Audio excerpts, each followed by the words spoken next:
재밌는 이야기입니다. 어떤 이제 여집사님이 급히 길을 가다가 같은 교회에 출석하는 나이 많은 권사님과 마주쳤어요.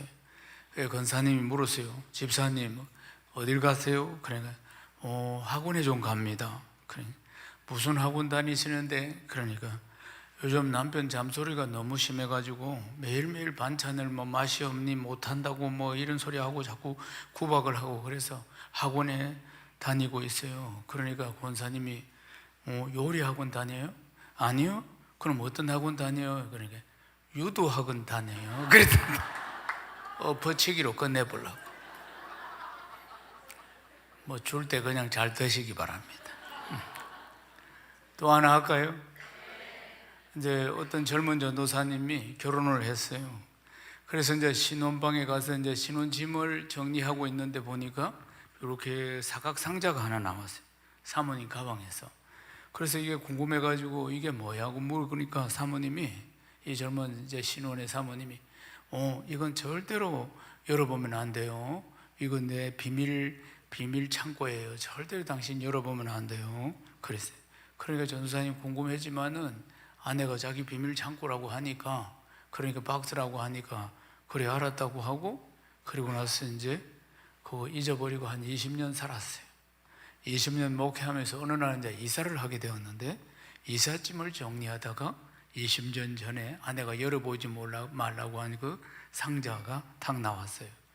그래서 아이고 이제 20년이나 지났는데 괜찮겠지? 그래서 이제 탁 열어보니까 그 안에는 요만한 상자 안에는 현금 300만 원과 계란 3개가 들어있었어요.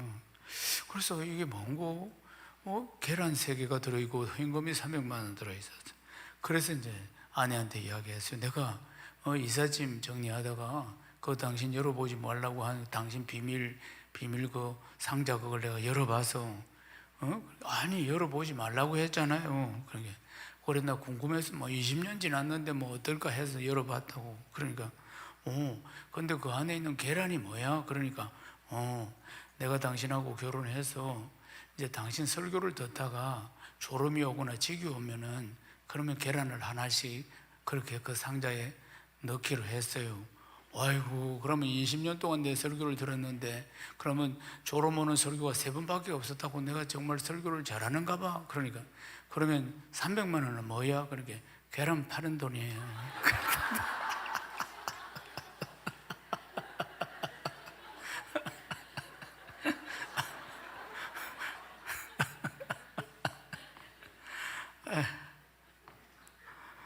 우리 집에는 없는지 모르겠어요.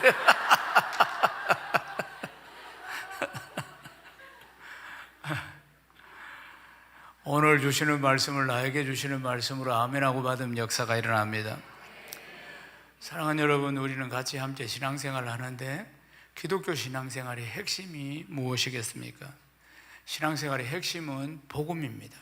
복음은 우리의 신앙의 기초이고 본질이고 핵심이고 전부인 것입니다. 성경은 전부 복음에 대해서 말씀하고 있는 것입니다.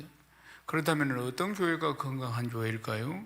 복음으로 충만한 교회, 복음으로 충만한 교회가 건강한 교회입니다. 하나님이 가장 기뻐하시는 교회는 어떤 교회일까요?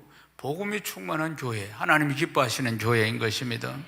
사랑하는 여러분, 우리가 복음을 듣고 누리고 전하는 교회, 이게 이제 하나님께서 피로값 주고 사신 교회, 건강한 교회인 것입니다. 그런데 처음 예수를 믿었을 때는 복음에 대해서 많이 듣습니다.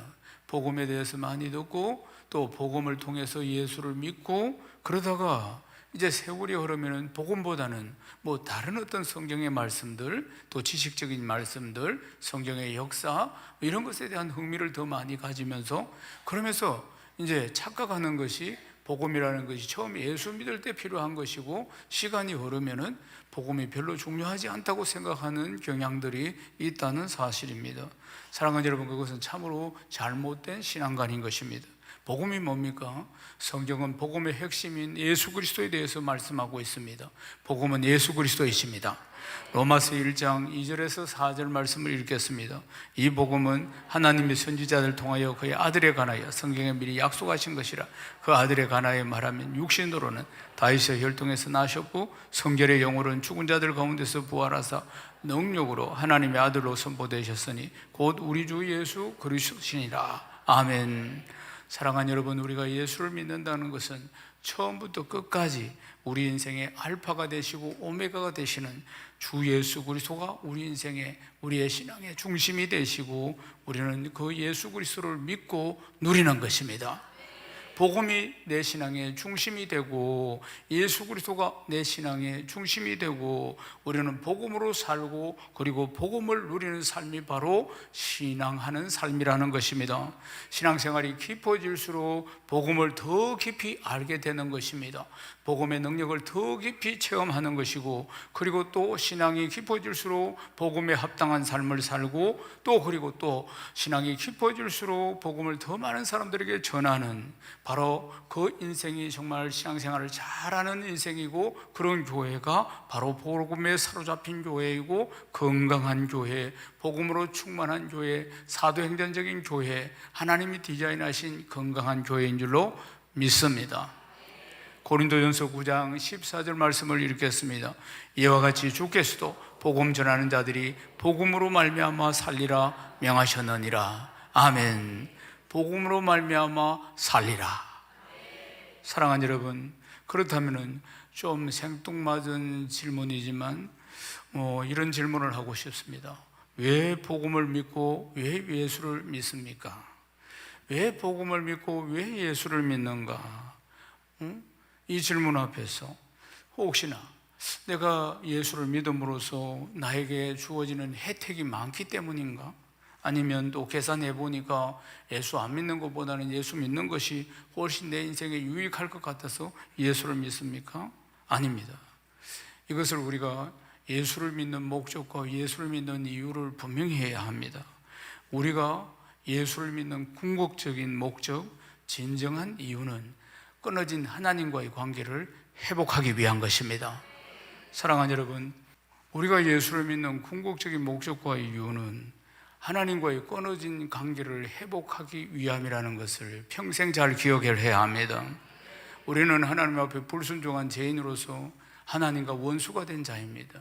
하나님을 멀리 떠나고 이 세상 풍속을 쫓아갔던 자입니다. 사주팔자 운명에 매여서 살아가고 이 세상 살아가고 쫓아가던 자였습니다. 그런데 그게 하나님과의 관계가 끊어졌기 때문에 일어난 일 아닙니까? 에베소서 2장 12절에서 13절 말씀을 읽겠습니다. 그때 너희는 그리스도 밖에 있었고 이스라엘 나라 밖의 사람이라 약속의 언약들에 대하여는 외인이요 세상에서는 소망이 없고 하나님도 없는 자이더니 이제는 전에 멀리 있던 너희가 그리스도 예수 안에서 그리스도의 피로 가까워졌느니라. 아멘.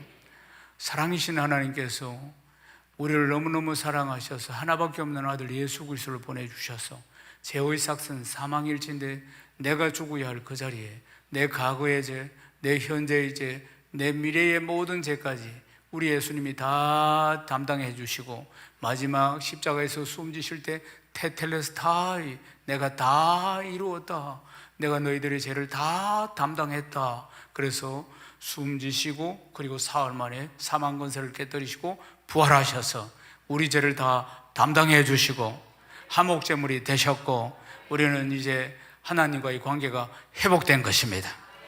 아멘이십니까? 사랑하는 여러분, 요한일서 4장 10절도 읽어보십시다.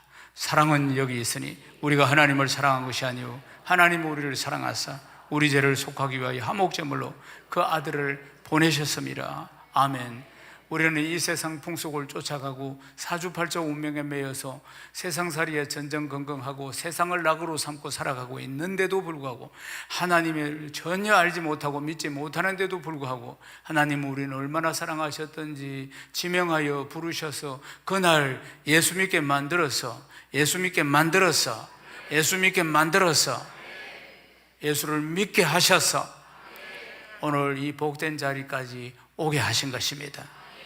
사랑하는 여러분, 하나님은 사랑이신데 하나님께서 우리를 얼마나 사랑하시는지 모릅니다. 하나님을 사랑한다, 이 사랑이라는 단어는 관계의 단어 아니겠습니까? 그러니까 기독교는 관계를 회복하는 것입니다. 하나님과의 관계를 회복하는 것입니다. 하나님이 우리를 사랑하시고 그리고 관계의 회복은 우리가 하나님을 사랑하게 되는 것입니다. 하나님을 사랑하는 건 그게 신앙의 길이고, 하나님을 사랑하는 건 이것이 사람이 사는 길이고, 하나님을 사랑하는 출발이 뭡니까? 예수 믿는 것입니다. 하나님의 사랑의 출발은 예수를 믿는 것입니다. 사랑하는 여러분, 우리 교회를 세상에서 가장 건강한 교회라 칭합니다. 왜 그렇습니까? 우리 교회는 복음으로 충만하기 때문입니다. 예수 그리스도로 충만한 교회이기 때문에 그런 것입니다. 우리 교회는 가히 복음에 사로잡힌 교회라고 할 수 있습니다. 우리 교회는 가히 복음 전하는 교회는 소망이 없는 교회로 늘 노래하고 있는 것 아니겠습니까? 왜 우리 교회는 처음부터 끝까지 복음만을 고집할까요? 복음만이 진정한 인생의 해답이기 때문에 그렇습니다. 주 예수 그리스도의 복음을 듣고 믿고 누리고 전하기 위해서 주 예수 그리스도께서 피 흘려 값주고 사신 주님의 몸된 교회를 세우셨기 때문에 우리는 이렇게 예수 믿고 오늘까지 은혜 가운데 살게 된 것입니다. 사랑하는 여러분, 31년 전에 풍성한 교회를 세우신 목적이 바로 이것 때문인 것입니다. 복음으로 충만한 교회만이 주님의 영광스러운 신부이고 이 세상에 교회 외에는 소망이 없는 줄로 믿습니다. 복음으로 충만한 교회, 복음의 절대 능력으로 충만한 교회 아니겠습니까? 복음으로 충만한 교회가 온 세상에 예수 그리스도의 복음을 전하고 또 복음으로 충만하여서 물이 바다 덮음같이 여호와를 인정하는 세상이 하나님 나라가 도래할 줄로 믿습니다. 그렇게 되는 것이 교회의 사명인 것입니다. 하박국서 2장 14절 말씀을 읽겠습니다. 이는 물이 바다를 덮음같이 여호와의 영광을 인정하는 것이 세상에 가득함이니라. 아멘. 31년 전에 명장동에 우리 교회를 세우시고 하나님께서 우리 교회를 세우시고 우리에게 사명을 주셨는데 그것은 말씀과 성령의 능력으로 모두 충만하여서 주님의 제자가 되고 2,000명의 선교사를 파송해서 세계 복음화를 이루고 2만 명의 셀리들을 세워서 민족의 복음화를 이루는 귀한 사명을 우리에게 주신 것입니다. 세상에서 방황하는 저 영혼들을 찾고 찾아서 다 구원해서 이 구원의 방주로 데려와서 하나님 만나게 하고 그리고 또 삶이 변화되게 하는 것. 사랑하는 여러분, 우리는 모두 다 예수 믿는 사람은 구조대원이고 그리고 이 세상 사람들은 물에 빠져 죽어가는 영혼들이고 교회는 구조선이고, 사랑하는 여러분, 이 역할을 지금까지 우리는 열심히 잘 감당하며 달려온 줄로 믿습니다. 31년 전 1994년 5월에 상가 4층 30평을 임대를 해서 우리 교회는 전세 보증금 1,000만 원, 달세 100만 원으로 교회가 시작되었습니다. 이 건물은 4층 건물이고 옥상에 또 집이 한 채 있는데 1층은 문방구, 2층은 술집, 3층은 당구장, 4층은 우리 교회 할렐루야, 5층은 저 정육점 주인이 전세 들어서 살고 있었습니다. 그런데 보면은 이제 이 참 에피소드가 너무나 많습니다. 2층에서 이제 술집에서 술 먹은 사람이 술이 취해가지고 밑으로 가서 집으로 가야 되는데 위로 올라와가지고 새벽기도 때 보면은 교회 의자에 떡 술이 취해가지고 그래가 자빠지가 있는 모습들도 있었고, 참 또 오줌을 또 아무데나 사가지고 교회 안에 지린내가 또 많이 나기도 하고, 하여튼 2층 술집에서 올라오는데 참 가관이었습니다. 왜 밑으로 가야 되는데 술이 취해가지고 자꾸 올라가 해가 올라오는지 모르겠어요. 또 그때는 예배가 낮 11시에 있었고 저녁 7시에 있었는데 낮 11시에 꼭 보면은 이렇게 설교할 때는 조용하지 않습니까? 그러면은 당구장에 공 못 치는 친구들이 와서 공을 쳐가지고 공이 떨어져가지고 따라라락 구르는 소리가 설교를 얼마나 방해하는지 몰라요. 그리고 또 휴대, 당구장 휴대를 가는 소리가 사각사각 그렇게 들릴 정도로 이 한 층 한 층 사이가 스라브가 얇았던 것이에요. 그래서 예배를 너무 방해, 공이 떨어지거나 사각사각 가는 소리가 있어서 그래 당구장 주인을 찾아갔습니다. 주인장, 목사님, 11시부터 12시 반까지는 당구 150 이하는 못 치게 해야 돼요. 당구도 못 치는 것들이 와가지고 공을 떨어뜨려가지고 예배를 방해하니까 얼마나 힘든지 모르요. 그래, 그때는 또 초코 같은 거 이거 가는 소리도 좀 안 내도록 하면 좋겠다고. 이 집이 스라브가 얇아가지고 너무 소리가 다 들린다. 그래요. 아이고 목사님 그 어떻게 그래 할 수가 있겠습니까? 공치로 다 공치게 해야 돼. 150 이하는 치지 말라고 그래야 돼. 아이고 목사님 우리가 어떻게, 나도 영업 좀 하자. 어? 니만 영업하나? 나는 완전히 골든타임이 한 11시부터 12시 반이다. 나도 장사 좀 하자. 그렇게 우스갯소리를 한 적도 있습니다. 그렇게 하여튼 좀 시장 상가에 있는 건물이 돼가지고 열악했는데, 또 5층에는 정육점 주인이 세를 들어와 살았는데, 이 양반이 우리가 막 새벽기도 때 부르짖고 하니까 잠을 못 자고 이러니까 방해를 하기 시작했습니다. 새벽기도 좀 하지 말라고 하는데 우리 교회는 새벽기도 안 하면 안 된다. 그러니까, 그런데 왜 그 교회는 그렇게 울고 통곡을 하고 새벽마다 난립니까? 그래 이야기하는데, 우리가 지은 죄가 많아서 그렇다고. 그래 이야기하는데, 네, 우리 교인들은 오면 그냥 하는 게 막 울고 그냥 그래 통곡을 하면서 새벽 기도를 하게 되니까 이 양반이 그래가지고 이제 예배를 방해하는데, 농구공을 새벽 5시만 되면 농구공을 서랍어 위에서 따따따따따따따 때려가지고 농구공이 둥둥둥둥둥 하는 거예요. 그리고 또 안 되니까 야구방망이를 가지고 또 서랍을 딴딴딴 예배 방해하려고 막 두드리고 하는데 견딜 수가 없어요. 좀 그래 안 하면 안 되겠느냐 하니까, 아이고 당신들도 그래 안 하면 안 되겠느냐. 그래 교회는 새벽 5시에 기도해야 된다. 근데 다른 교회는 보면 조용하게 기도하더만, 풍성한 교회는 그렇게 죄를 많이 지었는 거, 전가범들 모았나 이 이야기를 하는 거예요. 그래 우리는 참 영적인 전가자들이다. 그래서 죄를 많이 지가지고 그렇게 기도를 한다. 그러니까 이제 너무 이제 방해를 하니까 안 되겠어요. 그래서 제가 기도를 시작했습니다. 하나님 5층 때문에 예배가 방해가 되어서 도저히 안 되겠습니다. 이 정리를 좀 해주십시오. 그러니까 석 달 만에 이사를 가보세요. 기도하면 됩니다. 그건 그냥 하는 소리가 아니에요. 그리고 석 달 만에 이사를 가서 이제 우리가 그걸 교육관으로, 이제 아이들 교육관으로 서게 되었지요. 그래서 이제 4층, 5층을 이제 우리가 서게 된 것입니다. 그래서 이제 그곳에서 참 우리 교회가 5년 동안 엄청난 부흥을 합니다. 그래 부흥을 해서 이제 교회가 이제 좁아서 교회를 이전해야 될 그런 상황이 됐는데, 그때 IMF가 터진 섭니다. 그런 상황 가운데서 교회에서 한 5분 내지 10분 거리 알락 로타리 주변에 4층 건물이 빌딩이 하나 나왔습니다. 그런데 우리가 1,000만 원 주고 달세 100만 원 주고 있는 교회가 그걸 구입한다는 것은 아주 그냥 상상도 할 수 없는 일이었지만, 은행에 대출도 받고 우리 성도들이 헌금도 하고 했습니다. 그런데 참 꼬시래기는 꼬시리끼리 모이고 도다리는 도다리끼리 모인다고, 우린 참 없는 사람들끼리 모였습니다. 교인들 중에 차가 하나 있었는데 티코였습니다. 그것이 전부였어요. 전부일 정도로 다 젊은 사람들, 없는 사람들이 모여서 이제 그렇게 또 끼리끼리 전도를 하게 되니까 그렇게 이제 교회가 구성이 되었습니다.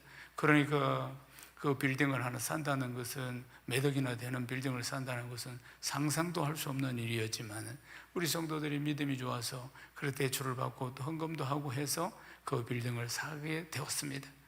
그는 저는 이제 제가 좋은 부모님 밑에서 자라서 평생에 남의 집에 살아본 적이 없습니다.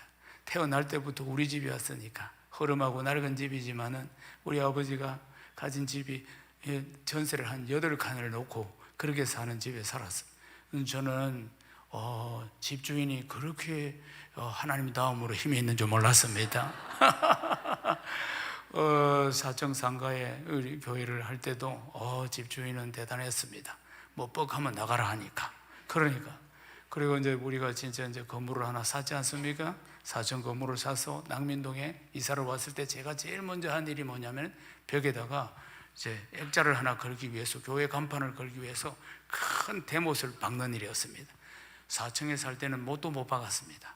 주인이 못을 못 박게 해서.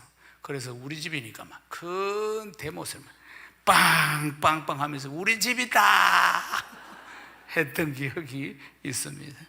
그런데 이제 그렇게 이사를 다 가서 이제 리모델링을 다 해가지고, 그래서 이제 이사를 갔는데 정말 막 미어 터지도록 그 작은 건물에, 그 건물은 땅이 100평이고 건물 한 층이 50평이었습니다. 그래서 본당 좌석이 230석이었습니다. 그런데 차고 넘치도록 하나님이 채워주셔가지고, 그렇게 이제 이사를 갈 때는 한 150명 되었는데 나올 때는 400명이 이제 넘어서서, 그래서 이제 우리가 이쪽으로 건축을 해서 이사 오게 되었는데, 이 땅은 4,000평입니다. 4,000평이고 그 당시에 부산에서 제일 음식 맛이 좋고 아주 비싼 음식점이 검농이라는 식당이 결혼식장과 함께 여기에 있었던 것입니다. 근데 이게 이제 원래는 이제 건축업자가 사서 고급 빌라를 지으려고 했는데 경기가 안 좋아서 2004년도에 이걸 다시 내놨습니다. 그런데 이제 요 주변에 있는 큰 절이 있는데 이 절이 이걸 살려고 흥정을 하고 있었습니다. 요 주변에 있는 이름은 이야기하지 않겠어요. 가장 큰 절이 이걸 이제 새끼절로 만들라고, 그래서 이 땅을 사고자 흥정을 하고 있었는데, 이 건설회사 사장 아내가 캐나다에 이제 살고 있는데, 이 건설회사 사장이 캐나다 왔다 갔다 하는 겁니다. 아이들 교육 때문에 캐나다를 간다. 그래서 6개월은 캐나다 살고 6개월은 여기 살고 사업은 하면서 이 양반이, 근데 그 아내가 이 한국에 있을 때, 지금 이 사람 사장은 한국에 있는데 아내가 어느 날 꿈을 꾼 겁니다. 꿈을 꾸니까 주님이 딱 나타나셔. 너그 남편 저 거제동 땅 그거 절에 팔지 말고 교회에 팔아라, 이렇게 이제 말씀하신 겁니다. 그러니까 아내는 예수를 믿어 집 사고, 이 사람은 교회를 안 다니는 사람이에요. 그 아내가 전화를 해가지고 절대로 절에 팔지 말고 교회에 팔아야 된다고 오늘 꿈에 주님이 나타나서 그렇게 나에게 말씀하셨다고. 당신 절대로 근데 이제 절은 우리보다 3억인가 더 준다 하고 우리는 자꾸 깎으려 하고, 이 판이 벌어진 거 아니겠어요? 그래서 제가 또 이제 그때 또 한번 흥정하러 간 겁니다. 흥정하러 가니까 이 양반이 아내한테 전화가 왔다고 이야기를 하는 겁니다. 아내한테 전화가 왔는데 지금 3억이나 더 주려고 하는 것, 우리는 더 깎으려고 하고, 그런 상황인데도 내가 마누라 말을 듣는 게 좋을 것 같다고 그렇게 이야기해요. 그러면서 교회하고 계약을 하겠다고, 그렇게 참 하나님이 개입하셔서 이렇게 이 땅을 차지할 수가 있었습니다. 그러니까 우리가 이 건축을 하면서 보니까 이 주변에 절이 7개나 있어요. 절이 얼마나 절이 많은지 몰라요. 이 숲속에 앞에 바로 보는데 2개나 있어요. 건너편에 정면에 딱 있어요. 제가 기도를 했어요. 하나님, 저 절을 정면에 보는 저 절에다 케이블카를 놔가지고 우리가 왔다 갔다 할 수 있도록 해주십시오. 저 절은 우리의 기도원으로 사용하게 해주시옵소서. 이렇게 기도했습니다. 때가 되면 하나님 주실 줄로 믿습니다. 할렐루야.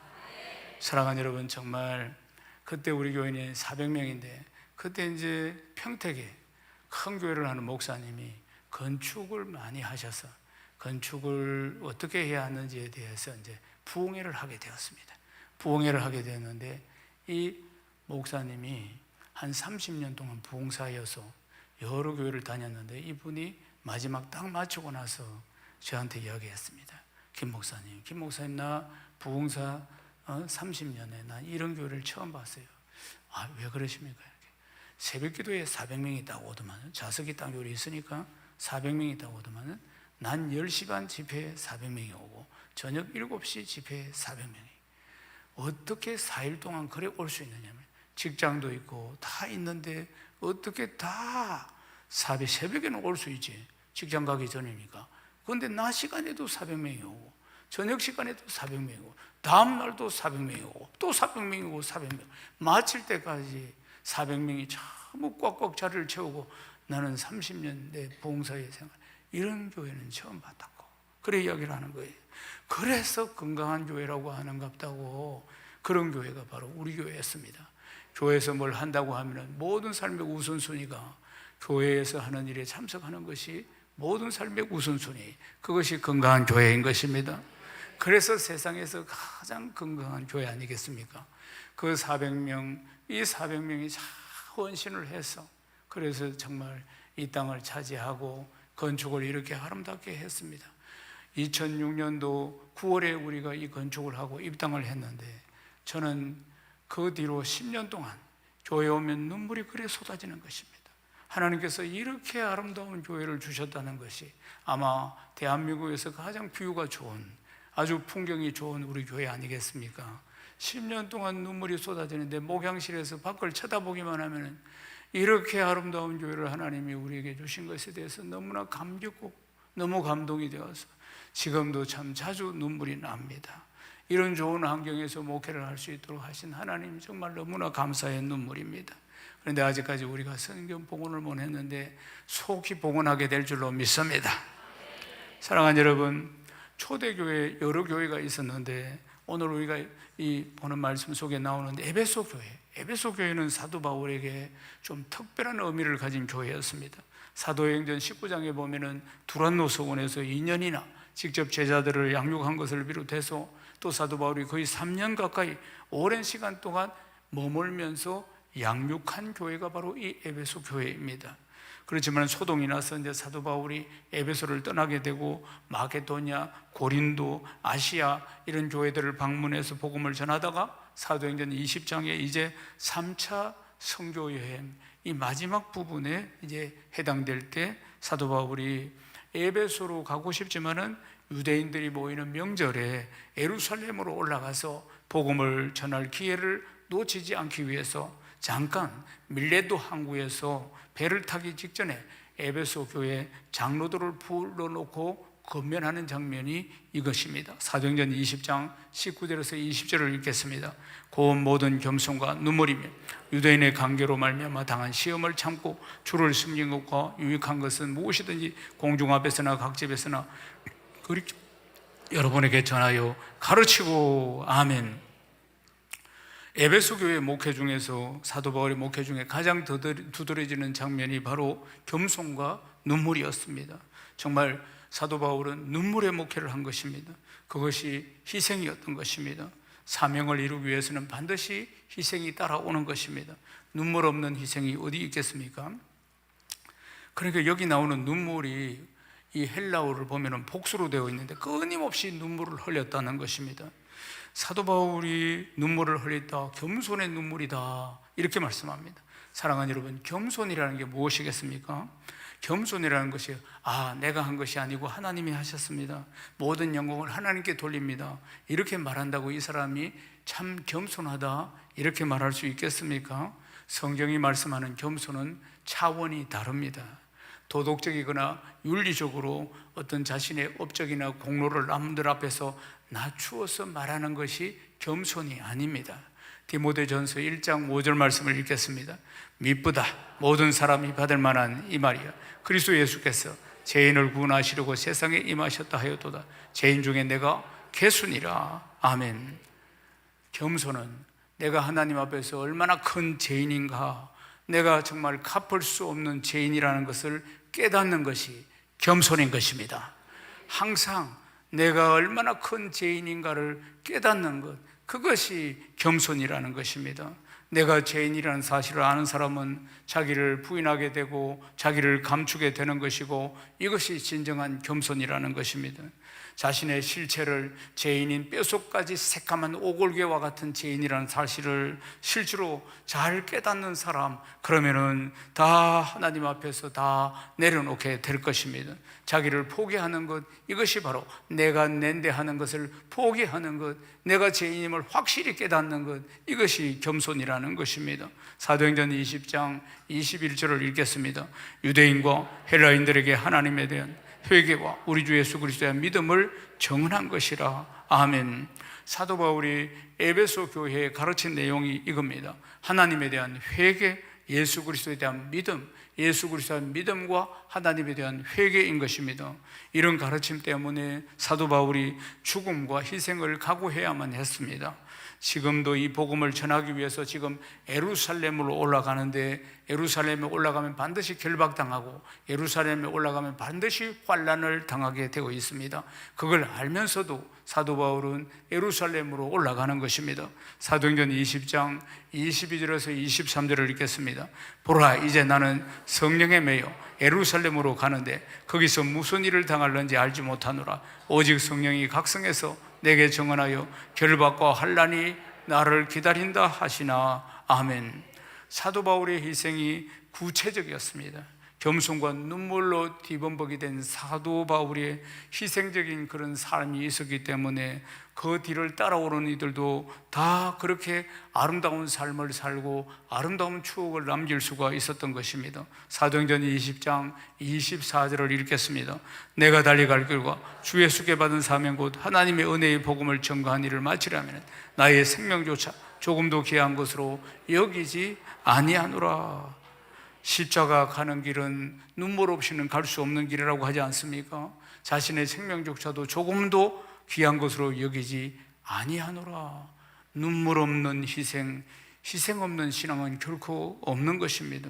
하나님의 사람들이 신앙을 지키면서 사명을 붙들고 가는 길, 그것이 눈물 없이 갈 수 없는 길인 것입니다.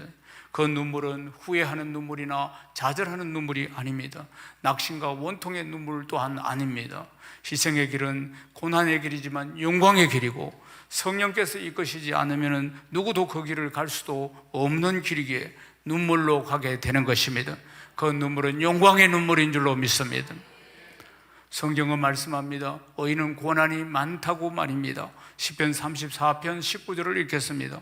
의인은 고난이 많으나 여호와께서 그 모든 고난에서 건지시는도다. 건지시는도다. 건지시는도다. 믿음을 지키고 신앙을 지키고 산다는 것이 쉽지 않은 때에 우리가 지금 믿음 생활을 하고 있는 것입니다. 히브리서 5장 7절 말씀을 읽겠습니다. 그는 육체에 계실 때 자기를 죽음에서 능히 구하는 실에게 심한 통곡과 눈물로 간구와 소원을 올렸고 그의 경건하심으로 말미암아 들으심을 얻었느니라. 아멘. 예수 믿는 우리는 모두 다 사명자입니다. 우리가 가는 이 길은 사명의 길이고 십자가의 길이고 울며 씨를 뿌리는 길이라는 것입니다. 하지만 반드시 하나님의 때에 열매 맺게 될 줄로 믿습니다. 시편 126편 6절을 읽겠습니다. 울며 씨를 뿌리러 나가는 자는 반드시 기쁨으로 그 곡식단을 가지고 돌아오리라. 돌아오리라. 사랑하는 여러분, 반드시 하나님의 때에 결실하게 될 줄로 믿습니다. 사도행전 20장 37절 읽겠습니다. 다 크게 울며 바울의 목을 안고 입을 맞추고, 이제 예루살렘으로 올라가는데 환란이 기다리고 있습니다. 이제 다시 볼 수 없을는지 모릅니다. 그래서 다 크게 울며 바울의 목을 안고 입을 맞추었다는 거 아니겠습니까?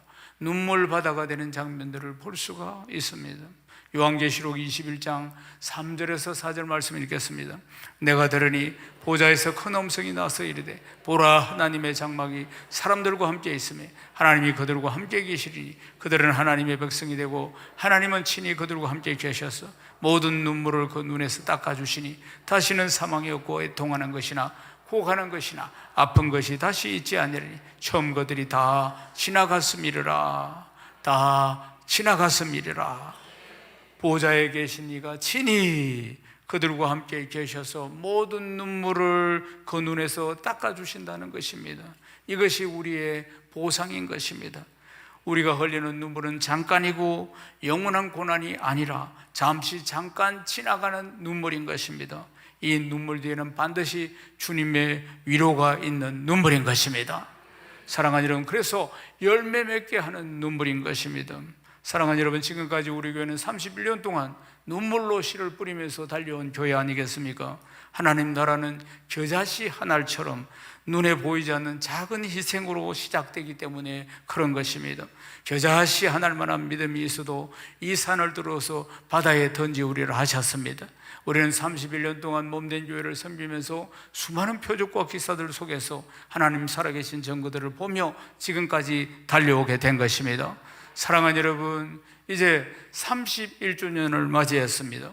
31주년을 맞이하면서 다시 한번 새로운 출발선상에 서게 됩니다.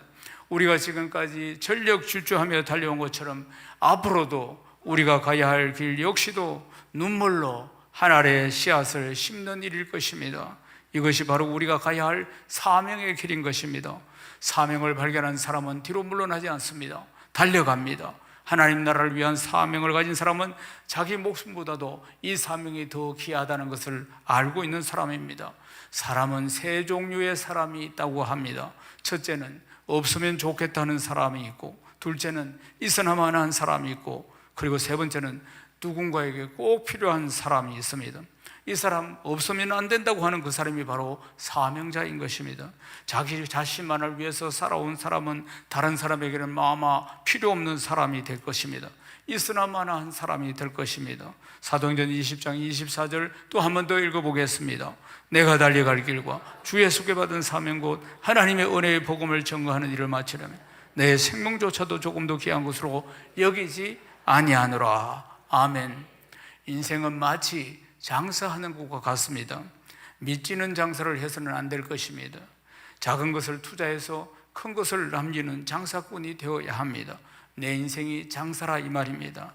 내 인생을 바쳐서, 내 시간을 바쳐서, 내 인생을 바쳐서 내 목숨보다도 더 귀한 것으로, 더 가치 있는 것으로 바꾸는 장사를 해야 한다는 것입니다. 남들이 나를 필요로 하는 사람이 되어야 한다는 것입니다. 사명자의 삶을 살아야 한다는 것입니다. 사도 바울은 복음을 전가하는 일에 사명에 자기 생명을 바꾸었다고 하지 않습니까? 사랑하는 여러분, 우리 인생에서 이익을 보는 사람은 넉넉하지만 미치는 장사를 하면은 손해를 보는 것 같고 늘 불안하고 늘 두려움이 따라오는 것입니다. 망하는 인생에는 여유가 없습니다.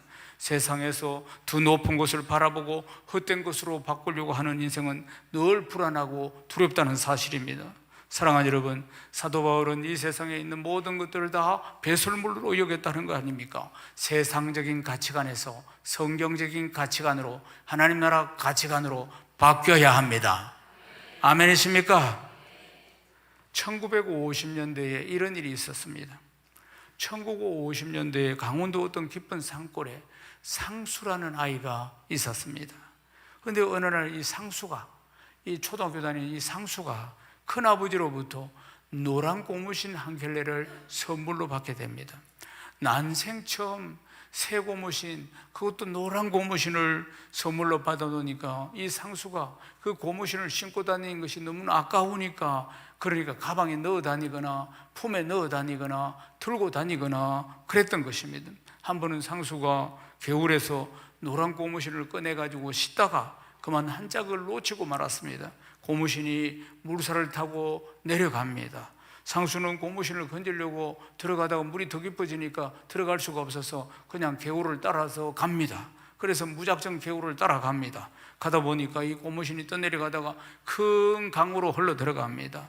상수는 무작정 강물 따라 가다가 보니까 길을 잃어버렸습니다. 그리고는 집으로 돌아갈 수가 없었습니다. 졸지에 고아가 아닌 고아가 된 것입니다. 그래서 온갖 고생을 하면서 한많은 세월을 살았습니다. 어느덧 세월이 흘러서 60대 노인이 되었습니다. 이상가족 찾기가 80년대에 있었습니다. 그때 TV 프로그램에 나왔습니다. 나와서 굵은 눈물을 뚝뚝뚝뚝 흘리면서 어릴 적에 이래서 가족들을 잃어버린 상황에 대한 설명을 합니다. 마침 그때 그 형님이 TV를 보고 있었습니다. 동생인 걸 알아보고 방송국으로 연락이 왔습니다. 그래서 온 가족이 다 만나게 되었습니다. 그런데 어머니는 자기를 잃어버리고 난 뒤 얼마 안 되어서 세상을 떠났고, 늙으신 아버지는 오래전부터 치매를 앓아서 50년 만에 만나는 자식을 알아볼 수가 없었습니다. 할아버지가 된 상수는 아무 말도 하지 못하고 하염없이 눈물만 흘리고 있는 장면이 TV에 쭉 중계가 되었습니다. 사랑하는 여러분, 노란 고무신을 쫓아가다가 사랑하는 가족들을 잃고 홀로 힘겹게 살다가 그렇게 정말 60대 중반을 맞이한 한 사람의 이야기입니다. 이것이 우리에게 주는 영적인 교훈이 있습니다. 오늘날 우리는 그 정체도 알 수 없는 내 인생의 노란 고무신을 붙잡으려고 달려가고 있는 것은 아닌가 하는 것입니다. 나에게 뿌리칠 수 없는 노란 고무신은 무엇입니까? 계속해서 그것을 붙잡으려고 가게 만드는 노란 고무신, 그 정체가 뭡니까? 내 인생의 노란 고무신을 쫓아서 정신없이 달려온 걸음을 잠시 멈추고 정작 내가 감당해야 될, 내가 예수 믿는 사람으로서 내가 감당해야 될 사명이 무엇인지를 살펴보아야 하는 것입니다. 정말 내 인생에 소중한 것이 무엇인가를 다시 한번 돌이켜보아야 한다는 것입니다. 지금 우리가 가는 이 길이 정말 중요합니다. 왜 중요합니까? 내가 가는 이 길을 따라서 내 사랑하는 자녀들이도 이 길을 밟아올 것이라는 것입니다. 백범 김구 선생님이 자주 인용해가지고 유명해진 시가 있습니다. 답설야 중거 눈 덮인 들판을 걸어갈 때에는 부수호란 행 함부로 어지럽게 걷지 말라. 금일라 행정, 오늘 내가 남기는 이 발자국은 수작 후 인정, 뒤에 오는 사람의 이종표가 될 것이다. 이제 말씀을 마무리하겠습니다. 우리 교회 설립 31주년을 맞이하면서 우리는 다시 한번 내 신앙을 돌아보고 결단해야 합니다. 무엇으로 내 남은 인생을 바꾸겠습니까? 노란 고무신입니까? 아니면 사명입니까? 무엇입니까?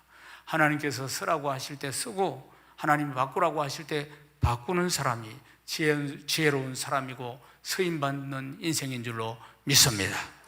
내 인생에서 달려갈 길을 아는 사람, 어디로 달려가야 하는지 내 길을 아는 사람, 인생의 목적을 분명히 아는 사람은 그 일에 생명을 걸 것입니다. 왜요? 그것이 내 인생에 가장 가치 있는 일이기 때문에 그렇습니다. 지난 31년 동안도 변함없이 하나님이 디자인하신 건강한 교회가 되도록 인도하신 하나님께 감사와 영광을 올려드립니다. 사랑하는 여러분, 이제 남은 인생 신앙생활 할 때 사람 바라보지 마시고 환경 바라보지 마시고 사건 사고 바라보지 마시고 오직 믿음의 주요 온전케 하시는 예수 그리스도만 딱 바라봐야 합니다.